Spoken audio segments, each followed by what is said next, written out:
My name is Lee Robinson, and I'm the senior pastor here at the church, and it's my privilege to be able to share with you today a message from the book of Luke. We've been going through this story about a guy named the rich farmer that Jesus talked about in Luke chapter 12. And as we're going through this, I hope that you might really be encouraged. We've been doing 3 weeks before this time. Today is the last message in this series. We've also been going through a book called Rich Toward God. And in this book, it's been challenging us, encouraging us, talking to us about making sure we place God first in our lives, but also making sure that we honor Him with our income, our wealth, the things that we have. And so as we continue in this series today, we're going to talk about the blessings of giving. Now, to bring you up to speed with this farmer, he was a very successful farmer. He was somebody who had a bumper crop one year, the best he ever had. In fact, it was so great that he had so much grain from the harvest, he didn't have any place to put it all. And so he was going to tear down his barns he had and build bigger barns. He had all these plans, and boy, I mean, he was just writing it all out. He had all these things diagrammed out, places to put the barns, places to do this with, things he was going to do with all the money that he was going to have. But it tells us that in the scripture that night, as he was kind of going through these things, sometime during the night, he died. And the assessment of his life was not the success that he had, because he was so successful, his face would have probably been on the cover of farming magazines. He was so successful. But it wasn't the success he had that God assessed him with. It was the fact that he had left God out of his plans for the future. And so God gave him a different name. It wasn't successful. It was the name fool. Now, Jesus talked about that, and he said, and this is how it will be for everyone who is not rich toward God. Now, what Jesus didn't mean by that was that a person who fails to include God is going to die prematurely. Okay, that doesn't mean that necessarily. It doesn't mean that that person may never get an opportunity to enjoy some of their wealth. But what it does mean is that leaving God out of our life and acting as if He has nothing to do with our daily success or taking into account any of His blessings in our lives, when we leave Him out, we don't include Him, then we are at risk of having the same kind of assessment that God gave this man. He was called a fool. And of course, I don't think any of us wants to be called a fool by God. We would much rather hear, well done, good and faithful servant. So how we handle our wealth, how we handle our priorities in life, where we place God on that stick of measurement, wherever we place Him, is how we're going to impact our future and God's assessment of us. Now, we know that Jesus Christ challenges us with a better way. And we've been talking about that better way of honoring God with our income and with the first of our income for that matter. And He challenges us and He changes our value system. He spoke about money an awful lot. In fact, in one place, He said, beware of greed. A man's life does not consist of the abundance of the things he possesses. Now, in our culture, in our society, we oftentimes measure value by what a person has. That seems to be the wealthiest people are looked up to, and those who have very little are not considered with the same amount of esteem oftentimes. And Jesus was saying that we got to make sure that we get this all straightened out, because in God's estimation, it's not a matter of how much you have, but what you do with what you have for God. He addressed this issue in talking about two different guys. One of them came up to Him. And this guy was known to us as the rich young ruler. We don't know his name, just like the rich farmer, just that he was rich. And it tells us that he came up to Jesus and was asking Him a question. He said, "Good teacher, can you tell me how I might inherit eternal life?" Now, that kind of gives us a clue about how this guy became wealthy. It's very likely that he inherited what he had, because he was interested in inheriting eternal life also. And Jesus says in the scripture, looked at him, he liked this guy. He thought he was a sharp young guy, thought he had a good personality apparently, enjoyed being in his presence. And yet at the same time, Jesus knew that even though he had a full bank account, that he had an empty heart. This guy had probably gone to a financial advisor before to figure out how to use his wealth. And he was coming to Jesus for spiritual advice, to talk about eternity.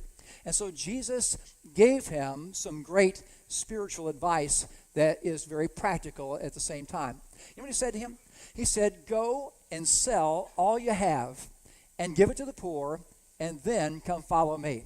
Now, Jesus doesn't ask us all to do that, but he knew that for this young man, that was the only way for him to be able to get his stuff out of the way so he could clearly have a right relationship with God. Now, Jesus talks about that. He says this guy went away sad. That's what happened with this guy. He could not seem to let it go. He couldn't allow his stuff to be moved aside. His connection to his stuff and his insecurity wouldn't let him change. But then there's another person that Jesus has an encounter with.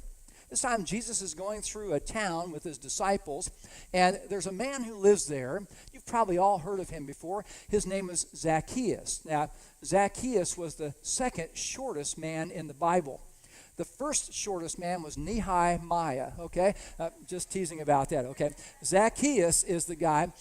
He was short, though, and he had this huge bank account because he was a tax collector, and he was really good at learning how to rip people off. He would charge them more than what they were supposed to be charged. He would pay Rome what they were owed, and he would keep the rest for himself. And so he was a very unpopular individual in his town. People knew he was a cheat. People knew he ripped people off, and they did not like that. But he had this emptiness in his soul also. He knew that Jesus might be able to help him in some way or another. He was curious about Jesus. He'd heard stories about him. So to be able to see through the crowd at his height was going to be almost impossible. So he found this sycamore tree. He climbed up in that. He began to watch Jesus and his disciples as they were coming in his direction. Little did he anticipate that Jesus and the disciples would stop right there. And Jesus would look up into that tree and say, Zacchaeus, you come down, because I'm going to your house today. And so Zacchaeus climbed out of the tree. He took Jesus to his house. They had lunch together. They had this discussion together. And that at the end of their time, then both of them come out of the house. The crowd is probably wondering what Jesus has said to him. Has Jesus promised to cast down fire from heaven and blow this guy up or what? They're thinking he certainly deserves to die for the way he's been treating people. But instead, Jesus compliments him. And he tells the crowd that he is a son of Abraham and that salvation has come to his house. Now, why did Jesus say that? Well, during this encounter, it says that Zacchaeus' heart was so challenged by Jesus, so affected by what Jesus said to him, that he said, good teacher, I am going to give back, I'm going to pay back 4 times the amount that I have ripped people off, and I will give up to half of my possessions to the poor. So he's going to give up half of what he has to the poor people. He's also then going to pay back 4 times to anybody he's ripped off. And believe me, he's ripped off a lot of people. Jesus could say, because of his new attitude about wealth, his new attitude about what's right and what is wrong, then certainly salvation had come to his heart and salvation had come to his life. And he said he is a son of Abraham. Now, why would Jesus say that to the crowd? I mean, what's the point of saying this? Well, first of all, the people needed to know that salvation came to Zacchaeus, but they also needed to know that there was another connection in Zacchaeus' life with Abraham. See, if we think about Abraham, it's not just because Zacchaeus was Jewish that he is being called a son of Abraham. It is also because Abraham was a wealthy and generous individual. He was somebody who, in the scriptures in the book of Genesis, gave the very first tithe to a priest called Melchizedek. So it's almost like Abraham set the standard for generosity. And we find that suddenly now that Zacchaeus finds himself sort of in that same kind of company. He too has, out of generosity, said, I am going to give all of this back. So Zacchaeus has become a generous individual just like Abraham was. He was following in his footsteps, being generous toward others and also being generous toward God. You know, one of the things that I most want us to remember from this series is that everything belongs to God. It's what Zacchaeus came to understand, but the rich farmer and the rich young ruler failed to comprehend. Now, someone might say, you mean everything belongs to God? Everything I have belongs to God? Absolutely. You mean my house belongs to God? Yeah, your house belongs to God. My vehicles belong to God? Yep, your vehicles belong to God. My properties belong to God? Yep, your properties belong to God. Your boat, absolutely, especially if you want to take the pastor fishing. It belongs to God, okay? Your mutual funds, Yeah, they belong to God. Your IRA, yes, it belongs to God. Your stock, yes. How about that TV and the DVD player and the gaming system? Yes, that belongs to God. How about that new iPhone X? Yep, that belongs to God also. Okay. How about your body? Yes. How about your family? Yes. It's written in Psalm 24:1. The earth is the Lord's and everything in it, the world and all who live in it. Listen, if God spoke to you directly today, I think he might say something like this. He might say, I own it all, but most of all, I want to have your heart. I want to have your love. And I know that money and stuff can very easily get in the way. That's why I want you to put me above your stuff. If you'll help sort out, if you will help you, it will help you sort out the most important priority in your life. If you put me first, you'll be so glad. It will be a blessing to you. This morning I want to share some of those ways that giving can be a blessing, okay? One of those is that giving expresses gratitude. Giving expresses gratitude. You know, we want to put a picture up on the screen right now. This handsome, brilliant, wonderful little boy is my oldest grandson, Joa, okay? And there he is with Andy the cat. Now, he met Andy the cat in Texas this summer when he went to visit my daughter and her husband. He had never been around Andy before, but boy, there was a bond that really took place at that point.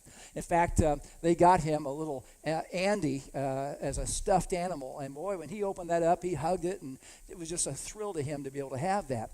He was really intrigued with Andy. Such a cool thing. Lots of times little kids are intrigued with cats, aren't they? Little pets and animals. You know, I heard a story one time about a family who had a cat. This guy was a pastor and his wife, and this little kitten had climbed up into a tree out in their yard.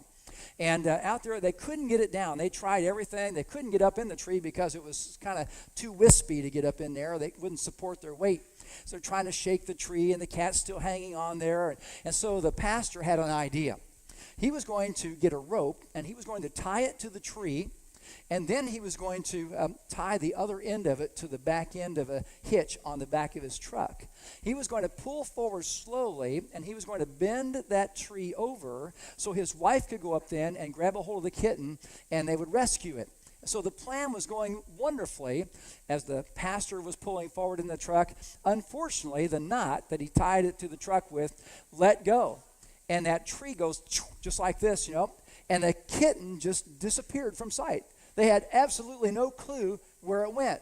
They looked all over the place, couldn't find it, and so they finally said, well, that cat's in God's hands now. You know, that's usually the best place for a cat anyway. Anyway, as I go on, just teasing, okay? Now, it was a couple of weeks later, the pastor is in the grocery store, and he's in the store, he sees this woman from his church, and her name is Betty, and he's going to stop and talk to her a little bit. And as he's stopping to talk to Betty, he notices that inside her cart that she has this interesting item. It's a bag of cat food. And he thinks, I know Betty doesn't like cats. Why does she have a bag of cat food in her basket here? And so he says, Betty, I noticed you've got this. What's going on? Why do you have cat food in your grocery cart? And so Betty says, well, Pastor, you won't believe what happened. You know, I have this little girl at home, and she's just been begging me for a cat, begging all the time for a cat, and I keep saying, no, I don't want a cat. We're not going to have a cat. We're just not going to do that, okay? It isn't going to happen. Famous last words, right? From many of us, I'm sure. Anyway, she says, and I one day we were out in the yard, and the little girl started begging again, Mommy, I want a cat. And she said, finally, I said, all right, enough. If God gives you a cat, you'll have the cat, okay? You can keep it. She says, Preacher, you won't believe what happened. At that moment, this cat dropped right out of the sky, right in front of us. That's why she had the cat, okay? God provides in some mysterious ways, doesn't he, sometimes? It truly is a blessing to be able to give to him. And our giving expresses our gratitude for the way that he oftentimes blesses us. And as Christians, we get an opportunity to give with gratitude to bless his kingdom also. You know, in 2 Corinthians chapters 8 and 9, Paul is talking to the Corinthian church. He talks a lot about money during that time. And one of the things he tells them is that they had at one time made a promise to participate in an offering of several churches to give towards the Jerusalem church. The Jerusalem church is where the church began. And they were going through some difficult times, and they needed some help. And so all these churches have been promising, oh, yeah, we're going to give. And the Corinthian church had started to do that, but had never really completed the pledge that they had given. And Paul is trying to encourage them to make sure that they take care of that. And so he shares with them about another church, a couple of churches that formed the Macedonian churches. And as he begins to tell them, he brags on the Macedonians, and he says a few things about them. He says that they gave in the effort, he says, with hearts of joy. So he's first of all saying we can give with joy in our hearts, not with reluctance, but with real joy there. And then he also says that they gave beyond their means. That means that they really bought into the opportunity to give. And they caught with enthusiasm what they were doing. In fact, they even went out and sold some of their goods so that they'd be able to have the money to be able to give. It wasn't something they just had by themselves. They had to go out and do something to get rid of a few things to earn the money to be able to give. So they went beyond their means, and they considered it, he said, to be a privilege. Now, I think it's interesting because Paul says here that about this Macedonian Christian church, he says they urgently pleaded for the privilege to give. Isn't that amazing? When was the last time you were ever in church and said, I urgently plead for the opportunity to give, okay? It doesn't happen real often, does it? But that's what they were feeling.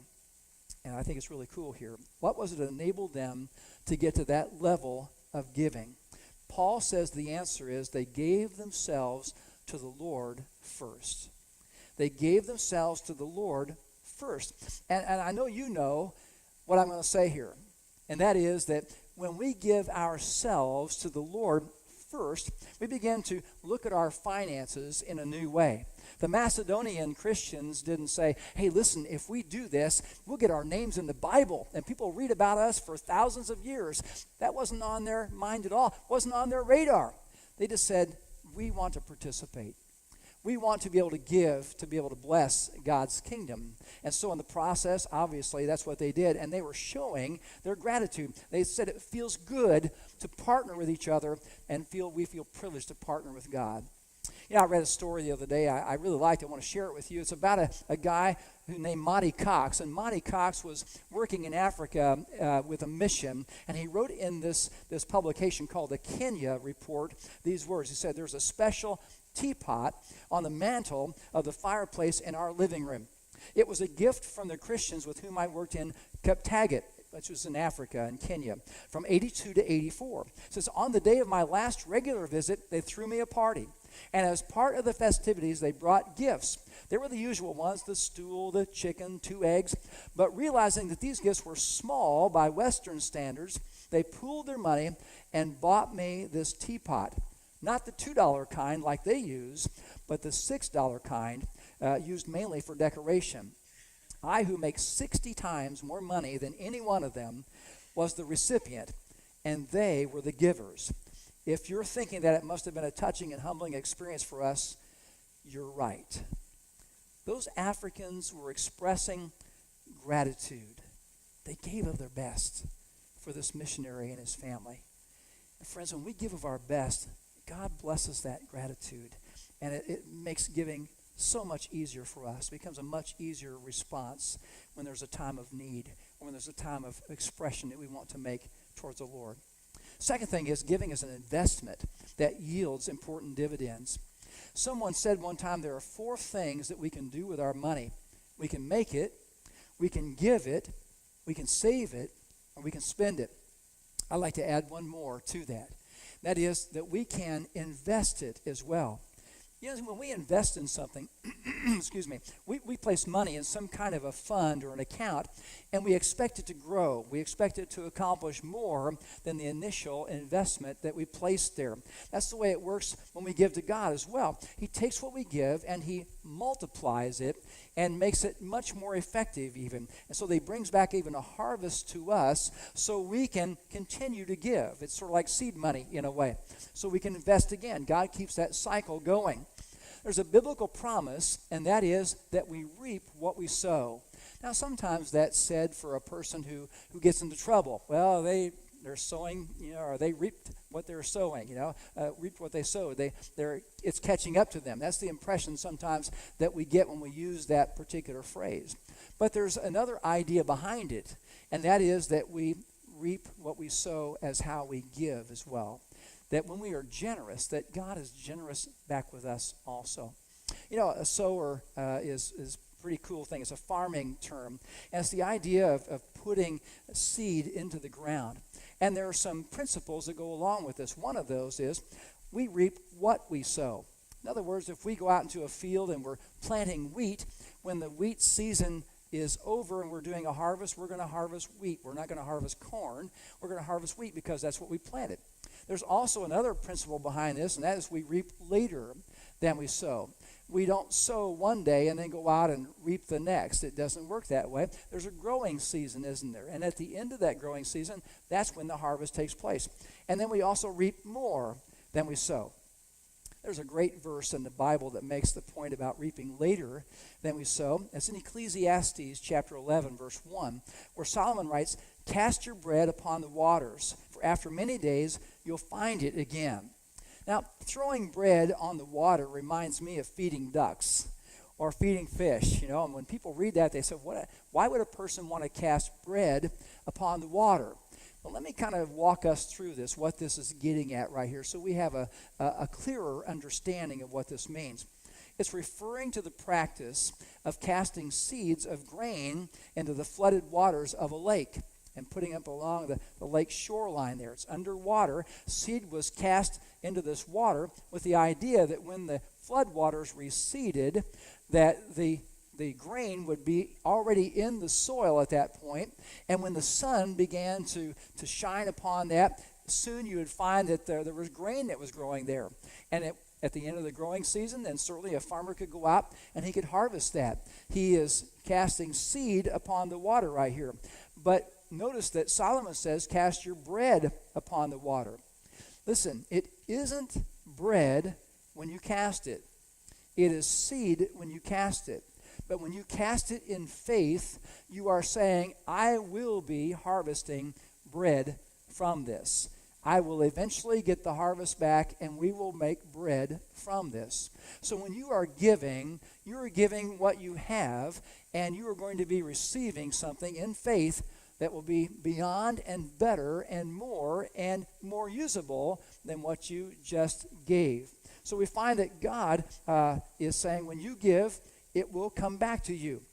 C. William Pollard, the chairman of Service Master Brand Company, said, giving is a process of investing and reinvesting.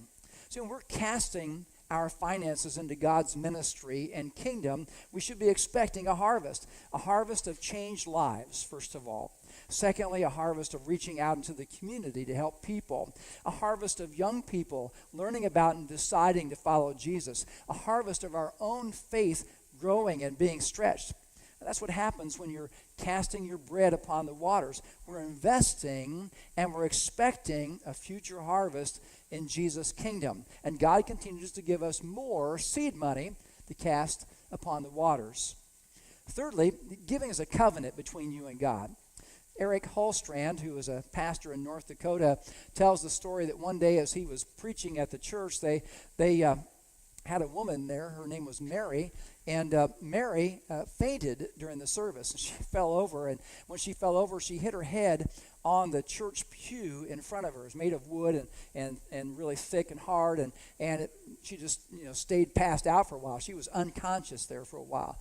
And there was an EMT in the congregation, and the EMT ran over and began to give aid to Mary, and they called an ambulance to come out and pick her up to take her to the hospital.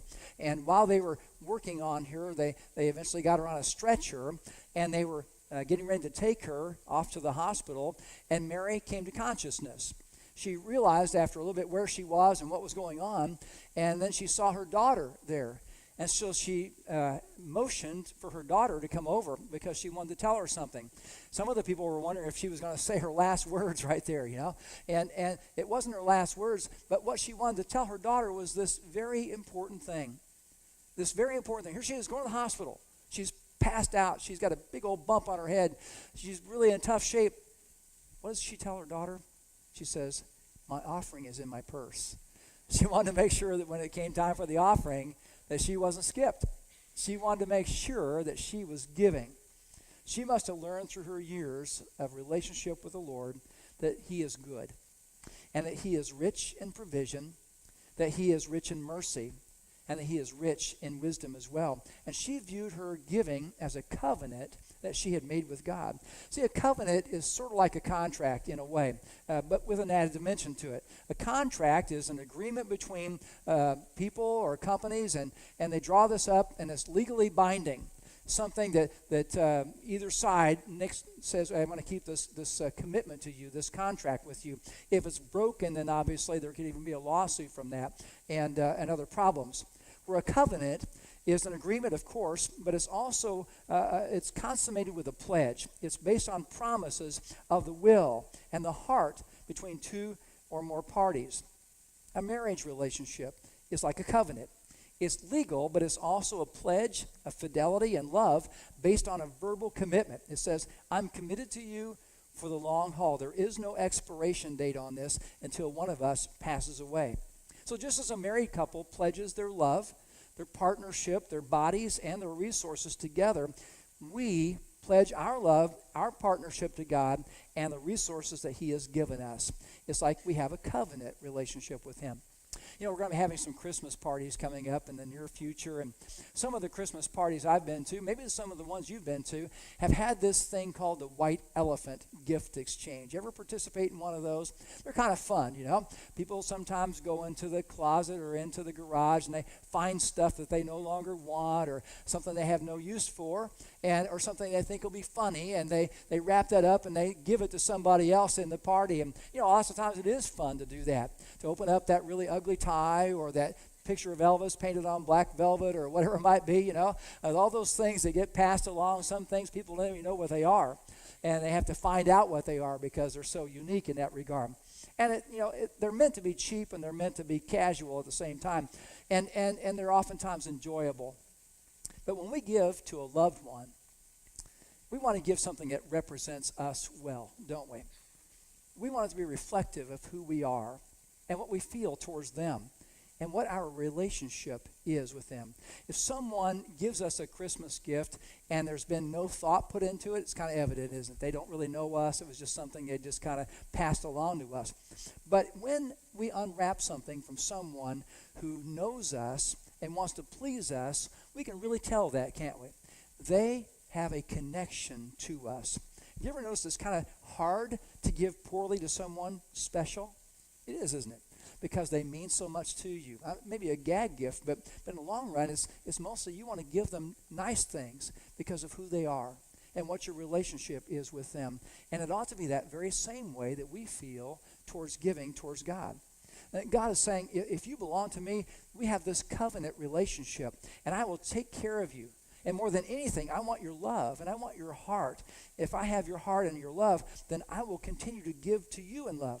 I want you to give back to me in love. It's this covenant relationship that we have. And then lastly, giving now impacts the future. Giving now impacts the future. I remember the story of the rich farmer who left God out of his plans and out of using his wealth. He might have thought to himself, someday I'll give to God. Someday I'll give to God. Now, people today often think the same things about someday. Someday I'll give at the church when our bills are under control. Someday I'll give when my kids are out of the house.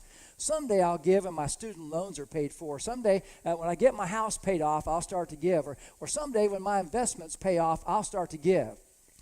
Now that word someday is a pretty significant word. And sometimes someday is a very positive word. For example, we might say to ourselves, I've been saving for this type of thing, and someday when I get enough, I'm going to buy it. I'm really looking forward to that. Or someday I'm going to accomplish this goal. Someday I'm going to hike the Appalachian Trail.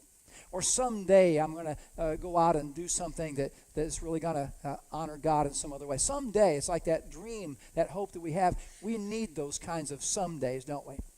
But other times, the word someday is more of just a kind of an excuse that we can use. And sometimes it's just a means of saying I'm really procrastinating, doing what I know I should be doing. Listen, there's a truth. The longer we procrastinate doing what we know is right, the tougher it is to start it.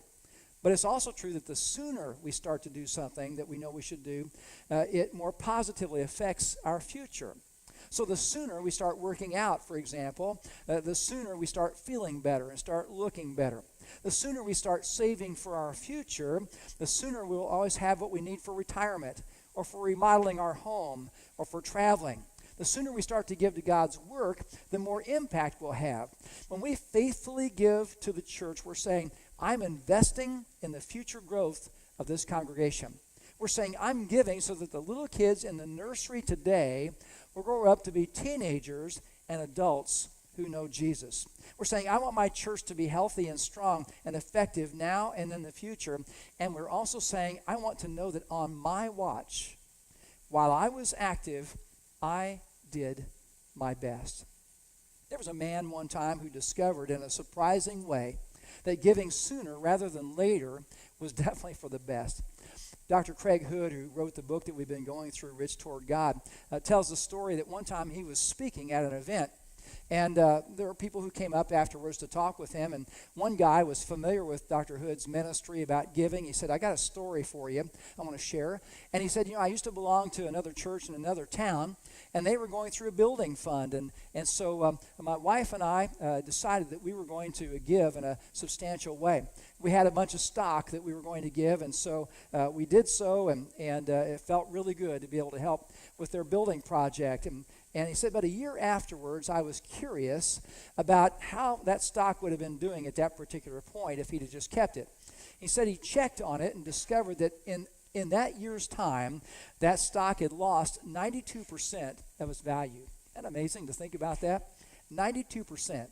And he told Dr. Hood that he and his wife felt that God had given him that stock for, just like Esther's words, for such a time as this. He said if they tried to hang on to it, he would have lost a substantial amount himself, and it would not have helped that congregation with their building fund. He was grateful that he gave it at a time when it was most beneficial. He gave sooner rather than later. How about us? How about you specifically? How about me? Are we giving for such a time as this? Are we caught up in the some days, or are we saying, I'm going to really do my best to honor God now? Put my hands in his hands for the future, because I know he'll take care of me. Because I know that he'll use what I have right now to further his kingdom. I really have a feeling that during this 4-part series that there have been some people who have been thinking. And maybe you've been thinking sort of like this guy and his wife did. We have some way that we can give in a substantial manner. Maybe we should just go ahead and do that. I'm not saying give it all here. You might have other places it needs to go, but at the same time, some of it could go here, if not all of it. Maybe God is saying to you, and has been saying to you, hey, I've given you these resources. But right now they're sitting still. Why don't you invest them in my kingdom and see what I will do in your life? I would encourage us, if you've been giving faithfully, you've been tithing, to continue to do that. Say, God, thank you so much. And many of us here today can say, you know what, I do tithe, and I've been enjoying that privilege for a long time, and God certainly has taken care of me. There may be others of you who are saying, you know what, I'm just now learning to do that, and I'm seeing that God is blessing me. And others are saying, I need to stick my toe in the water a little bit and just kind of find out what that's like. I'm going to inch my way into it. But one way or another, however you are getting into that, I just want to encourage you to do so and to trust God as your partner and see what he will do in your life, because I believe that he wants to bless you in a very substantial way. Maybe this week you heard about the death of a guy that was a star back in the 70s. His name was David Cassidy. Remember that guy? Keith Partridge, that's how he was kind of known to a lot of people. Had the long shag, and played the guitar in the Partridge Family. They rode around in the school bus that was all painted up and everything. If you remember that show, you're probably as old as I am. Anyway, you still, you know what I'm talking about, some of you anyway. And Keith Partridge, or David Cassidy as he was in real life, was a guy who continued to go on to be in different types of things, but he had some struggles in his life as well, some troubles also. And this week here in Florida, he passed away. Now, his daughter, Katie Cassidy, who is a model, was tweeting out about her father's passing, and she shared his last words. Now, last words are pretty significant, aren't they? We all are interested in what someone will say, the last things they might say to us, maybe a blessing of some sort, or they might try to make amends if there's been some kind of a rift between us, or to be able to say, I love you. I mean, we all are interested in those last words. I thought it was interesting that David Cassidy's last words were these. He said to her, so much wasted time. So much wasted time. Now, we could probably paraphrase that and say, so many wasted opportunities. I wonder if the rich farmer who was called a fool may have said something like that before he passed away. So many wasted opportunities. We've all wasted some time, haven't we, at times? All of us have. But one area that we cannot afford to waste time in is living for Jesus and accepting him as our Lord and our Savior. I feel like there's someone here today who's having these words resonate with them. Maybe you've been hearing some things for a long time now, and God's been touching your heart and working on your heart. And even today, you're feeling that there's just that little twinge in there of the Holy Spirit working on your heart. And you know that responding to Christ is really what you need to do. And yet you've been a little hesitant. You say, someday I'll do that. Well, why not turn someday into today? And let that be the day that you say yes to him.